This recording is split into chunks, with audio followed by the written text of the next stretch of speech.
Welcome. My name is Noelle, and I am speaking with my colleague and friend Peter Mauntschaste, who, as he says, was given the book I Am the Open Door by the Ascended Masters. A few years ago, I was asked to translate this book into Dutch, and you could say it's a profound guide to directly make contact with the Ascended Masters for guidance. So I'm happy to speak about this with Peter today.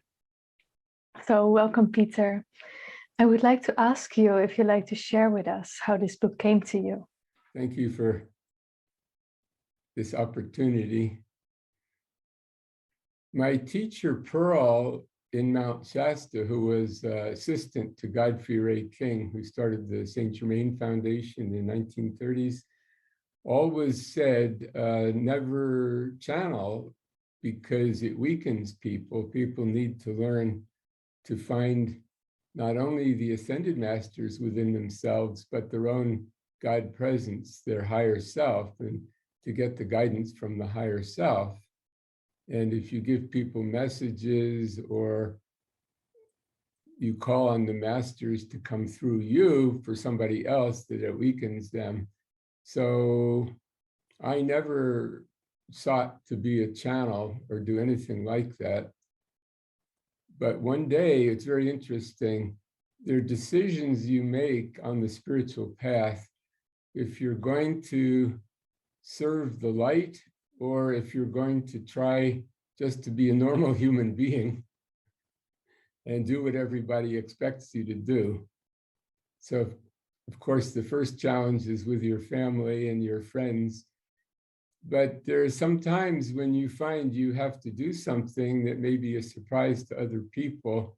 It's not what they expect. So I was on my way to San Francisco, where I'd been invited to have a Thanksgiving dinner with my cousins there.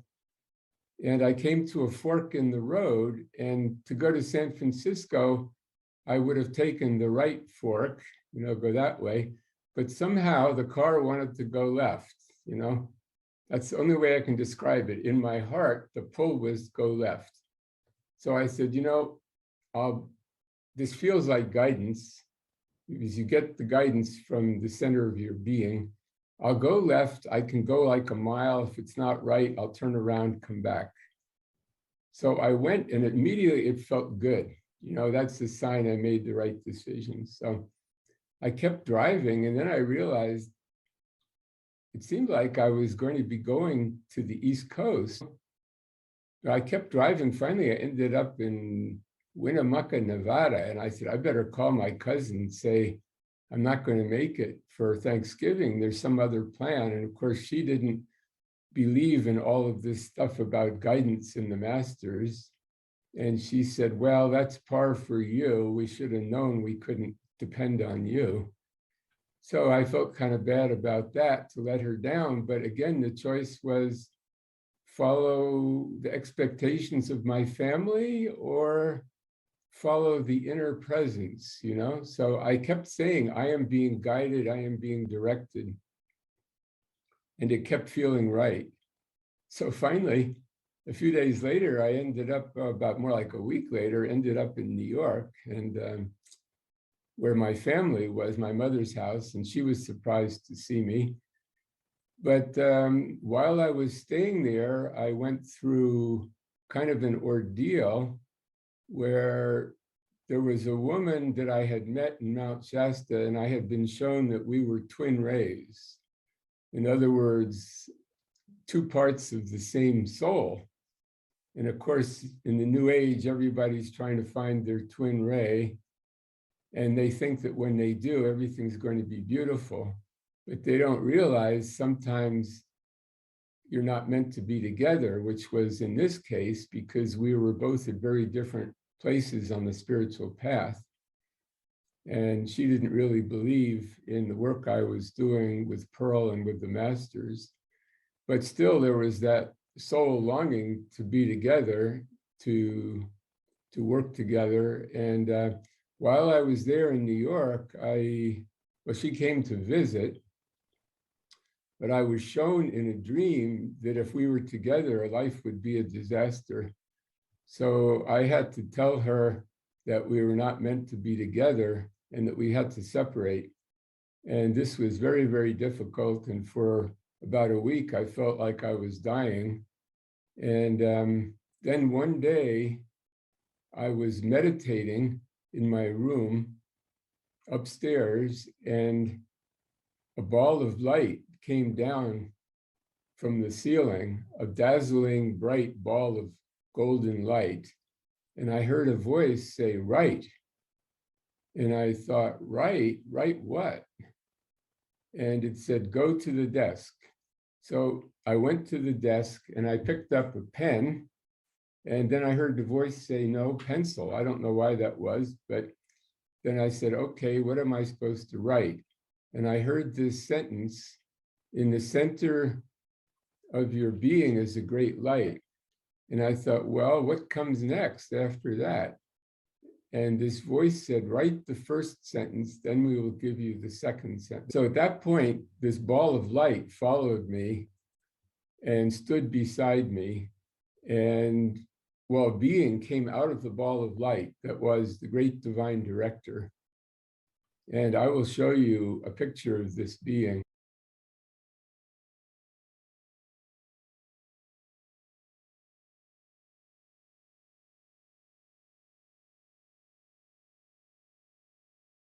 If you met this being, you would say, "This is God." The being of just dazzling golden light and a panel of blue sapphires hanging from his waist down to the floor. And the energy was so intense, I felt like my body, physical body, was dissolving. And he raised me into the consciousness of my I am presence. In other words, I was not in the physical body anymore. I was about 50 feet in the air. And I could see a spherical vision. I could see the entire neighborhood. I could see the children playing down the street. I could see the dog barking up the street. I could look down, see the top of my head, and I could see what I was writing. But I could see in a complete sphere.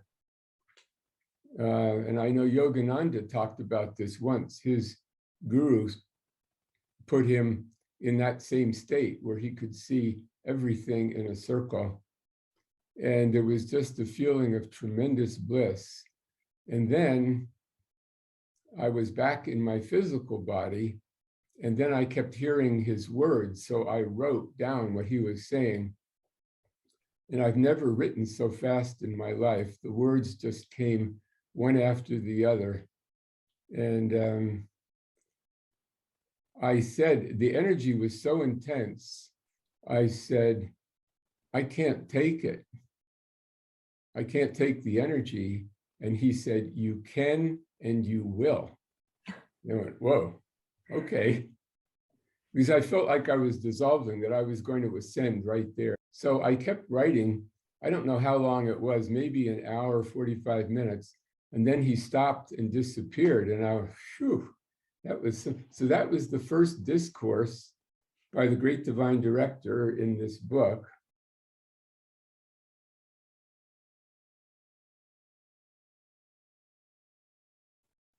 And then every day for about the next 10 days, a different master would appear. The next one, I think, was Saint Germain.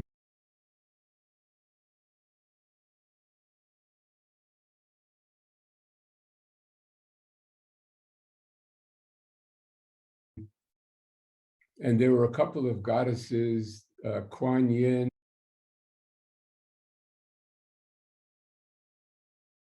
the goddess of mercy, the goddess of compassion, Hilarion. There was about 10 different masters.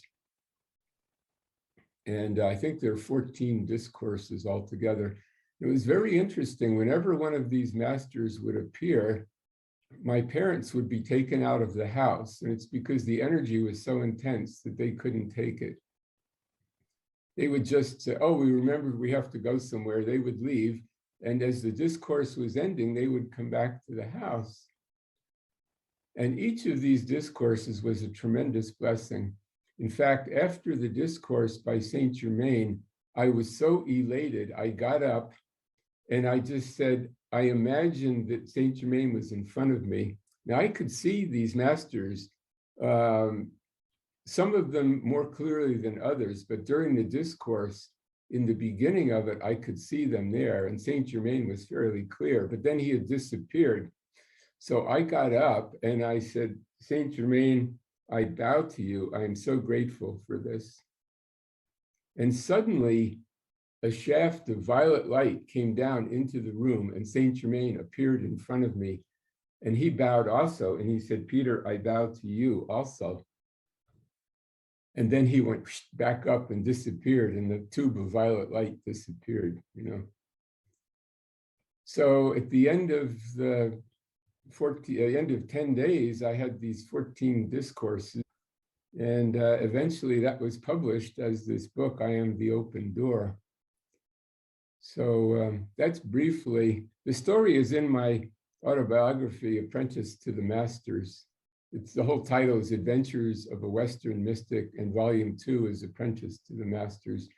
I tell the story in a little bit more detail, but that's briefly how that book came to be. So, that's beautiful, beautiful to hear. When was this? How old were you then? That was in 1977. So let's see. And now you're 77. So what a beautiful. I was what, 33, I think. Yeah, and the book was finally published, and it really became a bestseller. The funny thing is, see, my name is not on it as the author. The author is Ascended Masters, because I was just more like the editor, or what they call it, amanuensis. So these are really by the Ascended Masters. I don't take credit for it at all. And they've never channeled another book to me. I think they wanted to show me what real channeling is, and that most of the stuff that's out there is channeling is coming from different levels of the human mind, or sometimes from discarnate entities, because by and large, the masters don't go around doing this, but on occasion they do. But they wanted to show me what the real thing is. And also, it was an amazing introduction to these masters who have been my friends and mentors for the rest of my life up till now. Was it the first book you wrote also, or? Yeah, first book, yeah. There have been a dozen others, or I guess about 10 others since then. And you're translating, or you did translate this into Dutch, so that's great. It's been translated into French, I think, also, and will be translated into Korean soon. So. Yeah, and it's wonderful how that happened in a way that was kind of asked as well. I remember well sitting in early spring in the Netherlands in the forest, and someone sent me an article about Ascended Masters, and I've never heard of that then. And at some point your name appeared on that page, but instead of reading your name, I saw your image.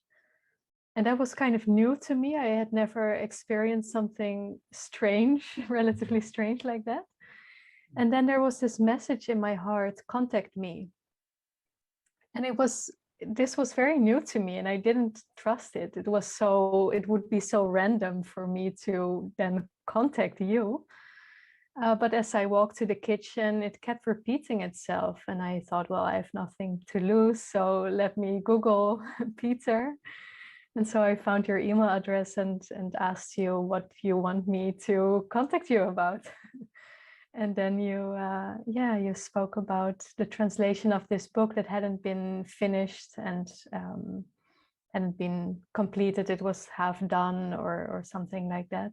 And that same evening, I sat down on the couch and I felt surrounded by all these beings of light.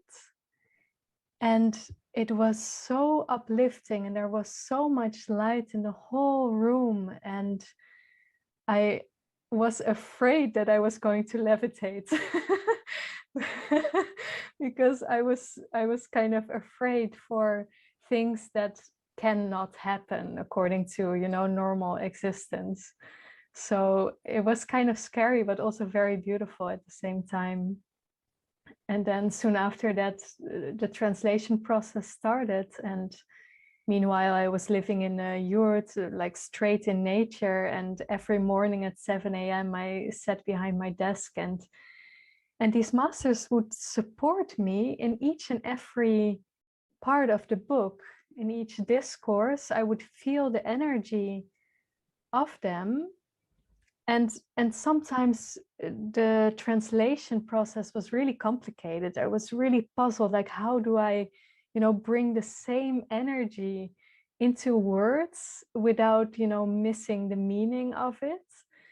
And then Saint Germain would often come and just type through my hands, and then I wouldn't even know what I was typing. And after that, I would read the sentence and look like, wow, what a great solution for this problem that I just had. And also what I recognized from your story is that the energy was so intense and so high up that I didn't know how to deal with it. It was like, yeah, so much. And then a friend taught me some yogic trick of putting my tongue against my upper palate and then sending the energy down, which saved me. And yeah, it was a very beautiful process. Good. I mean, I should mention that the book is like a passport to the masters, to the ascended master octave, that people tell me similar stories that they just, hold it and they feel the presence of the masters, or just open it and read one sentence.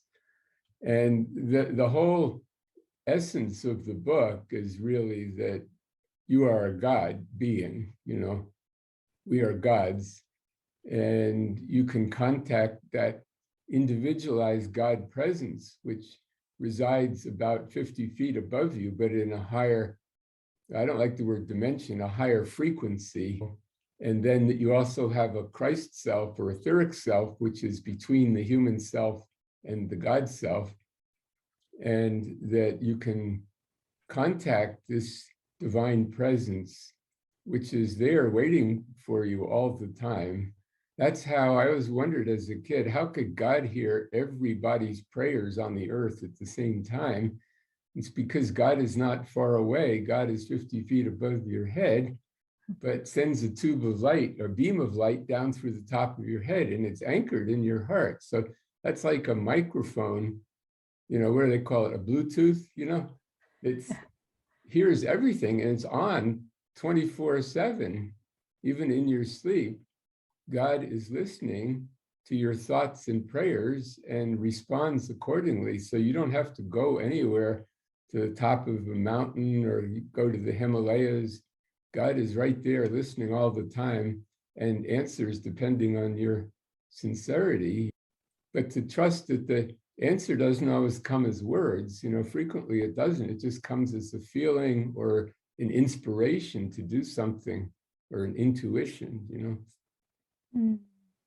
Yeah, that's the beauty also about this book, that it brings you directly in contact with the masters. It teaches you, it shows you how to do that, and you can instantly work with it. So it's not so, what you also say, not so far away anymore to contact that divine presence.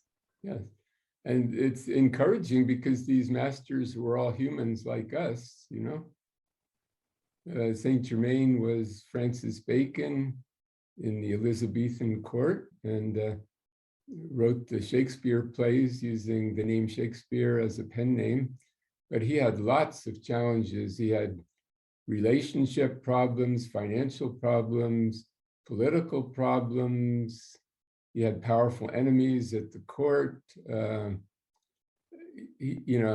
His own mother did not acknowledge that he was the rightful heir to the throne of England. That was Queen Elizabeth. He was given up to one of her ladies in waiting to raise. And so he had quite a challenging life.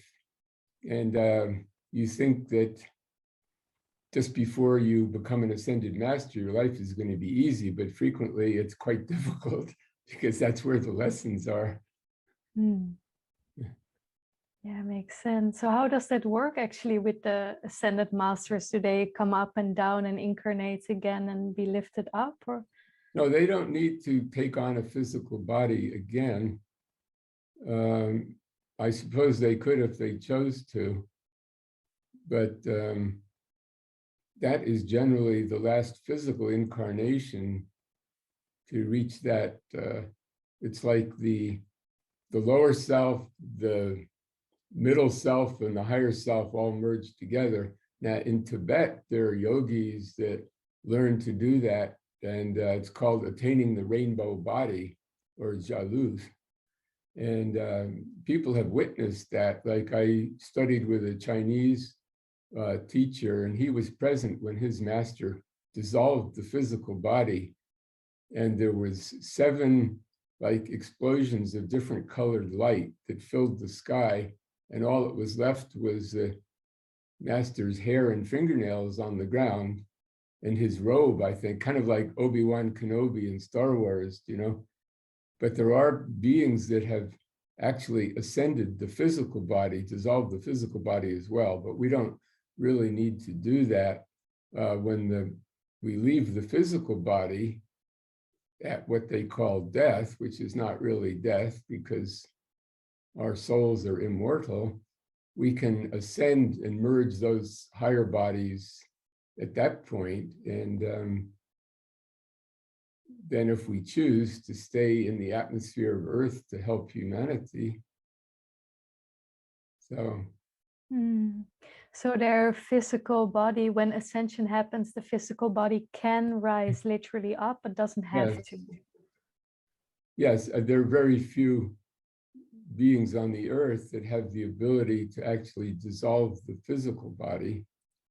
And that's not really necessary. You can leave the physical body and ascend from the, you know, merge the higher mental body or the Christ self with the I am presence. But there are, just good to know, there are some beings who have achieved that. So is ascension possible for all of us? Absolutely, for everyone. What I find is that the trick is to actually be in contact with the I am presence, but to still be in a body. Because I've been offered that chance to leave 3 times now. And whenever I start to go up into my higher body, I see the suffering on the earth and I decide to stay. And I say, as long as I can help people, I will try to stay in the physical body, because, you know, we wouldn't be having this conversation now if I had ascended 5 years ago. Yeah, that's true. And so how does that look like for you? Do you feel that you're connected to that higher self, or is it also kind of incarnating and coming down? No, I can, in meditation, connect with the I am presence, but then I have to be careful not to do too much, because then it's so joyful in that world not to want to be in the physical anymore, you know? And you become aware that you're also able to interact with the human world in higher bodies, you know? So like when I go to sleep at night, I'm aware of talking with people in different places on the earth. So sometimes when I wake up in the morning, I feel I've been busier at night than I am during the day. So, but you become aware of the great service you can do. Being in the body, you have more opportunity to intercede for humanity, that your every affirmation is affecting humanity. So when you say, I am the living light, and you see a sun here and emanating out, that's, your thoughts go out. You are like a Wi-Fi router, and that signal is affecting everyone on Earth. Everyone is dialed into that frequency and receives it. So if you say, I am the medicine Buddha, I am a being of healing energy radiating out to humanity, that goes out. It affects your neighbors, the city in which you're living, the whole planet. So that book, this I Am the Open Door, really gives people encouragement and gives some affirmations so that you can be of more service. So, you know, people wondering, what can I do? I'm just sitting alone in my room here. Nobody knows I'm here. You can do these affirmations. In fact, that was another book I wrote, this book of I Am affirmations, instructions on how to do the affirmations. I Am affirmations and the secret of their effective use. That gives some basic meditation instruction, how to still the mind, and it gives actually quite a number of meditations for different, or affirmations for different purposes, so you can be of service. And this is what mastery is really on the earth plane. A lot of people are studying to be in the oneness, the Advaita kind of oneness where there's no self and you've just merged with the absolute. But then you're not on the earth anymore and you're not benefiting humanity. So this is the great choice to be a bodhisattva, to stay and be of service.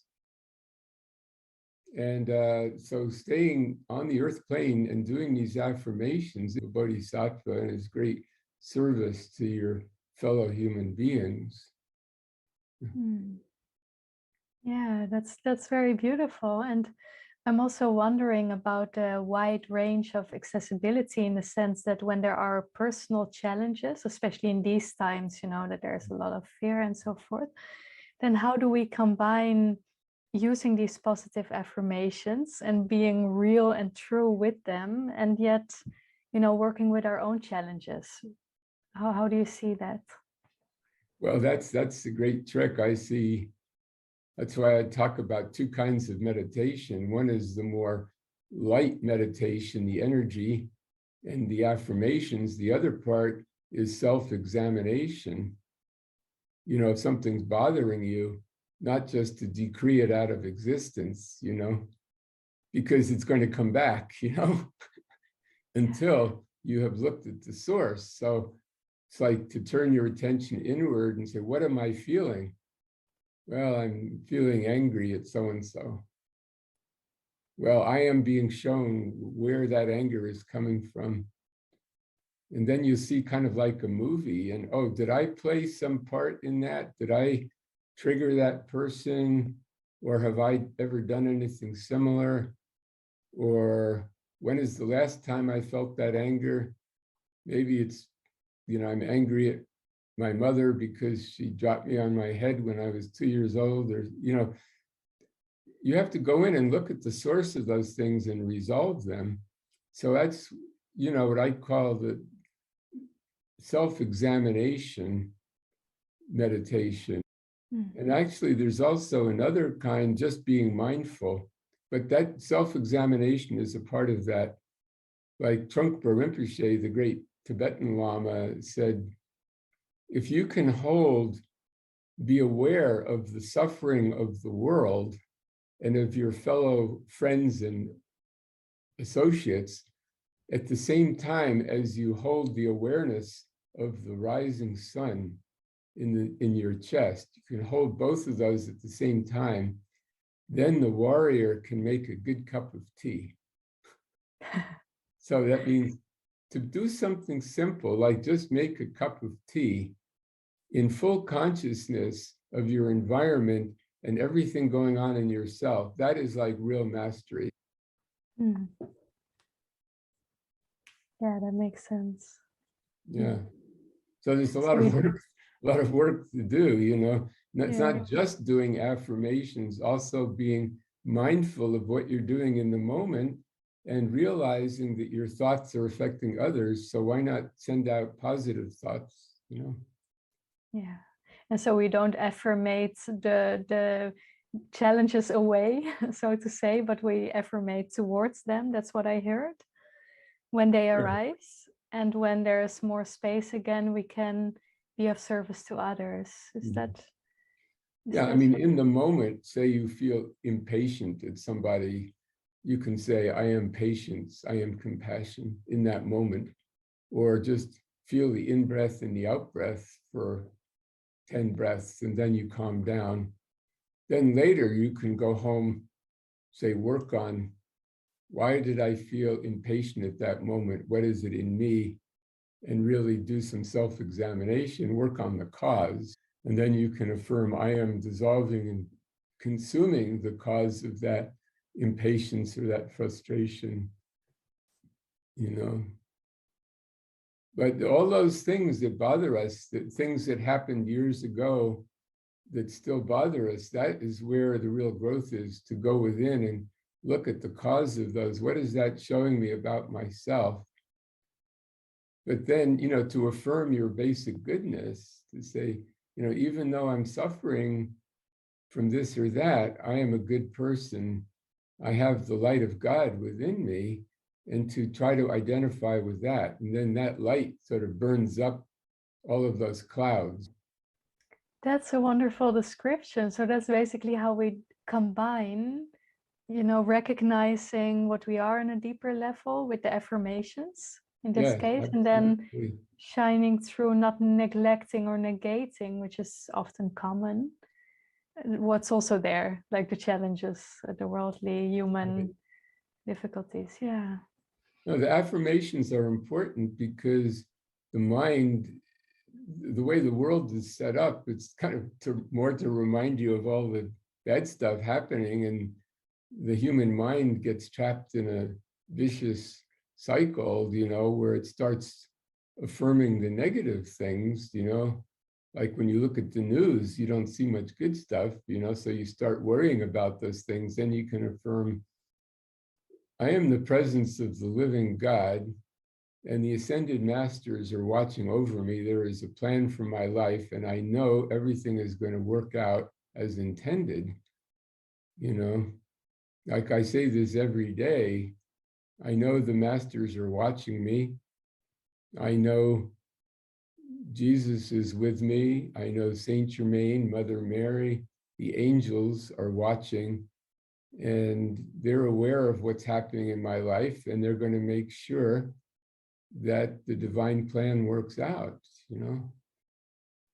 And that doesn't mean there won't be some heartache or pain, because that's a part of the lesson, you know, it's a part of being human. That's how we learn compassion for other people.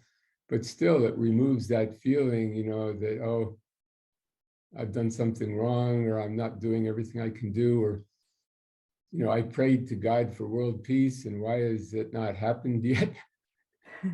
You know, but you can be world peace yourself and emanate that out.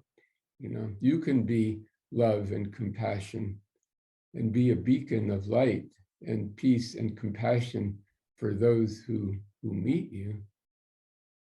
And what's the way to trust that at all times when we have, of course, also some other limiting beliefs in our system?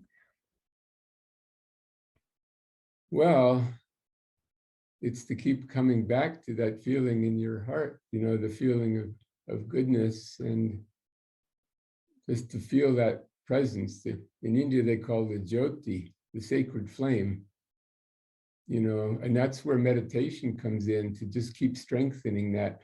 The more you put your attention on it, the stronger it becomes. So the great secret of spirituality is what your attention is on is what you become. So you put your attention on the light, you become the light. Put your attention on love, you become a being of love. So that's, you sit down and meditate, which I recommend doing at least twice a day. I do it quite a bit more whenever I have 5 minutes here and there. Just sit down and turn your attention to the center of your being and say, hello, God, I'm here. This is Peter. I ask you to come through me. Every morning I do this. I offer myself to God, the I Am Presence, and I ask the I Am Presence to come down into my physical body. and to manifest God on the earth plane, you know. Mm. Sometime I'll make a video of that. It's kind of combining affirmation with Qigong. Mm. Yeah, and how does that work actually? You explain how affirmations, actually the power of thought and our mind also creates our experience. But what if we don't think at all? Is there like a truth in the middle, or do we only create? Well, there's also, you know, what they call mindlessness. It's just habitual action. But, you know, even when I drive the car, I don't meditate while I'm driving, but when I get in the car, I say, I am the presence of God driving this car. I am invincibly protected, and I am guided and directed and so on. Then you can, you know, still have your normal thoughts about where you're going, what you're going to do, so on. But, or, you know, just even going for a walk. I'm the presence of God walking, but then, you know, just see where the presence guides you